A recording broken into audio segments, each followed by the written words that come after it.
Friends, स्वागत है आप सभी का चंद्रिका एकेडमी में। आज का टॉपिक रहेगा हमारा फिजिकल डेवलपमेंट। फिजिकल डेवलपमेंट को पढ़ने से पहले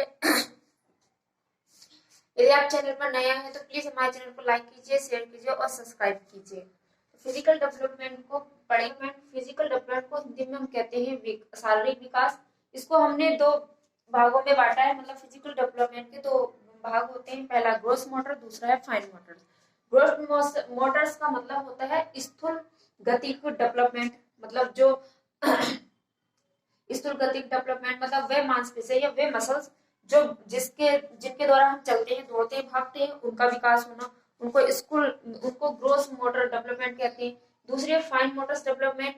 फाइन मोटर डेवलपमेंट्स में वे मसल्स आती हैं, ये वो छोटी मसल्स आती हैं जिनके द्वारा जैसे हम लिखते हैं या पेंटिंग बनाते हैं या आंखों में काजल लगाना या आईलाइनर लगाना, इन मसल्स के द्वारा जो कार्य होता है उनका विकास होना वो फाइन मोटर्स डेवलपमेंट के अंतर्गत आता है।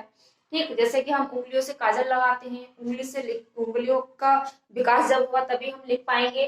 ठीक, वैसे ही हम ऐसी ग्रोस मोटर डेवलपमेंट में करते हैं। अगर हमारे टांग की जो पूरी टांग की मसल्स अगर विकसित नहीं हुई तो हम चलना या दौड़ना का कार्य नहीं कर पाएंगे। तो उनका जो विकास होता है उनको क्या कहते हैं, बड़ी मसल्स होंगी तो उनको ग्रोस मोटर डेवलपमेंट में रखा जाएगा, जिसके द्वारा हम चलते हैं, बैठते हैं, दौड़ते हैं, भागते हैं, कार्य करते हैं। और फाइन मोटर डेवलपमेंट वे मसल्स होंगी, स्मॉल मसल्स, जिनके द्वारा हम लिखते हैं, पेंटिंग बनाते हैं, ड्राइंग करते हैं, काजल लगाते हैं आंखों में, मस्करा लगाना, आईलाइनर लगाना आदि चीजें जिन मसल्स के द्वारा किया जाता है वे कार्य फाइन मोटर्स डेवलपमेंट में आती है। अब बात करते हैं हम डेवलपमेंट स्टेट्स ऑफ डेवलपमेंट के, मतलब विकास के स्तर कितने होते हैं। तो विकास के स्तर अनेक मनोवैज्ञानिकों ने अपने अपने हिसाब से दिए। तो यहाँ पर जो ज्यादा पूछे जाते हैं वही हम स्तर यहाँ पर लेके आए। सबसे पहले है प्रीनेटल पीरियड, जिसको कहते हैं हम प्रसवपूर्ण अवस्था। ये वो अवस्था होती है जब बच्चा माँ के भूमि में होता है या गर्भ में होता है। इसका पीरियड काल देखें तो 9th मंथ या डेज में देखें तो 280 डे होता है। इससे ज्यादातर क्वेश्चन नहीं बनते हैं। अब हम दूसरे लेते हैं इन्फेंसी। इन्फेंसी को हम शिशुअवस्था कहते हैं। शिशुअवस्था हमारी 2 से 0 to 2 ईयर्स की होती है। ठीक, फिर होती है तीसरी है हमारी ईयरली चाइल्डहुड। मतलब ये चाइल्डहुड के पार्ट हैं दोनों, ईयरली और लेटर। ये चाइल्डहुड को हमने दो भागों में बांटा है। यहाँ पे ईयरली चाइल्डहुड जिसको कहते हैं पूर्व बाल्यावस्था, जिसका ईयर है 2 से 6 ईयर। दूसरी है लेटर चाइल्डहुड जिसको कहते हैं उत्तर वाली अवस्था, इसका ईयर होता है 2 से 11 ईयर। ठीक है, फिर है एडोलेसेंस। एडोलेसेंस का ईयर होता है 11 to 18 ईयर्स, मतलब कि किशोरावस्था का जो काल होता है 11 वर्ष से 18 वर्ष तक का होता है। अब ये जान लेते हैं कि इन अवस्थाओं में जो बच्चे का विकास होता है, शारीरिक ले लीजिए या संज्ञानात्मक, मानसिक, लैंग्वेज, सोशल डेवलपमेंट, किस किस स्टेज में क्या क्या होता है ये जान लेते हैं। तो प्रीनेटल पीरियड में तो होता ही है, लेकिन इससे कोई ज्यादा क्वेश्चन नहीं पूछे जाते। तो हम इन्फेंसी से शुरू करते हैं। इन्फेंसी अर्थात शिशुअवस्था जो हमारी 0 to 2 ईयर्स की होती है। इसमें बच्चा जब जन्म लेता है तो यहाँ पर वो सिर्फ सेंसेस के थ्रू सीखता है, मतलब इंद्रियों के द्वारा ही सीखता है। ठीक है, और इसमें जब बच्चे का जन्म होता है तो इसमें फिजिकल डेवलपमेंट या फिजिकल ग्रोथ होती है, बहुत ज्यादा तेजी से होती है। और ये बहुत ही सेंसिटिव पीरियड होता है। सेंसिटिव मतलब इसमें बच्चे की केयर बहुत ज्यादा करनी होती है, बहुत ज्यादा इसमें बच्चे की केयर करनी होती है। डर लगता है कि बच्चा कहीं से लुढ़क न जाए या गिर न जाए, इस प्रकार की चीजों को बहुत ज्यादा ध्यान रखना पड़ता है। बच्चा इसी अवस्था में क्रोलिंग करना सीखता है, इसी अवस्था में खड़ा होना सीखता है। जब उसकी मसल्स परिपक्व हो जाती है तो खड़ा होना सीखता है, क्रोलिंग करना होता है। क्रोलिंग का मतलब होता है जो घुटरवा बच्चे चलते हैं, इस प्रकार का वो करना सीखता है। अब आता है ईयरली चाइल्डहुड। ईयरली चाइल्डहुड जिसको हम कहते हैं पूर्व बाल्यावस्था। पूर्व बाल्यावस्था के जो हमारे परिवर्तन होते हैं बच्चे में, ये इस अवस्था को पहले हम टॉय एज कहते हैं, मतलब खिलौने की अवस्था।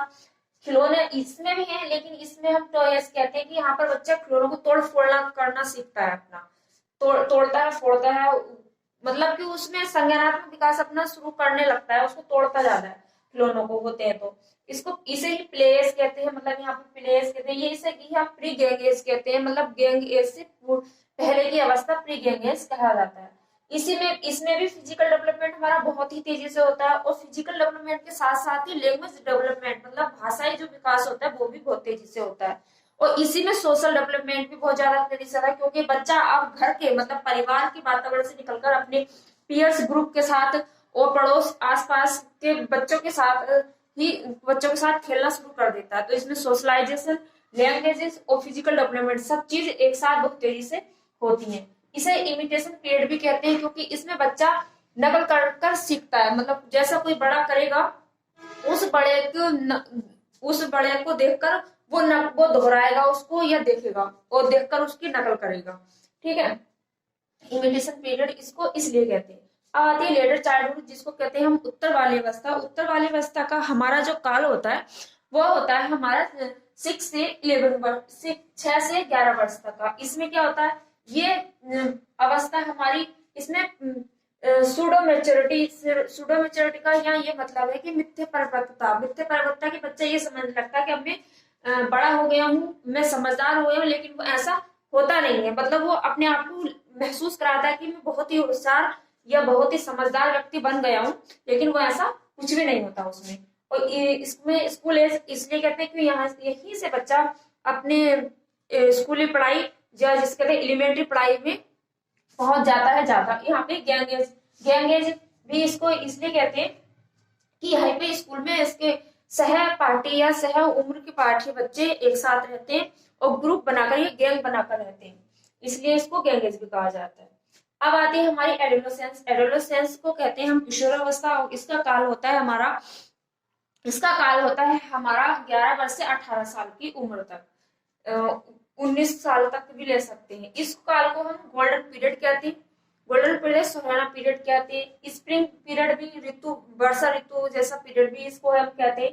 इसमें आइडेंटिटी क्राइसिस मतलब एरिक्सन के द्वारा इस पीरियड को एडोलेसेंस को आइडेंटिटी क्राइसिस भी कहा गया, क्योंकि यहाँ पर बच्चा अपनी पहचान बनाने की कोशिश करता है। वो ये जानता है कि मैं हूँ कौन और क्या हूं मैं, इसकी चीज की पहचान करता है। इसमें लीडर स्किल से अपने एक आइडल्स को या ले लीजिए चंद्रशेखर आजाद, भगत सिंह या किसी फिल्म के हीरो को देखकर वो उसके जैसा बनने की कोशिश करता है और उसकी ही पूजा करता है। और उस बच्चे से उस हीरो के या उस जो लीडर है उसके बारे में कुछ गलत बोल दिया जाए या कुछ कह दिया जाए तो वो उससे बर्दाश्त नहीं कर पाएगा।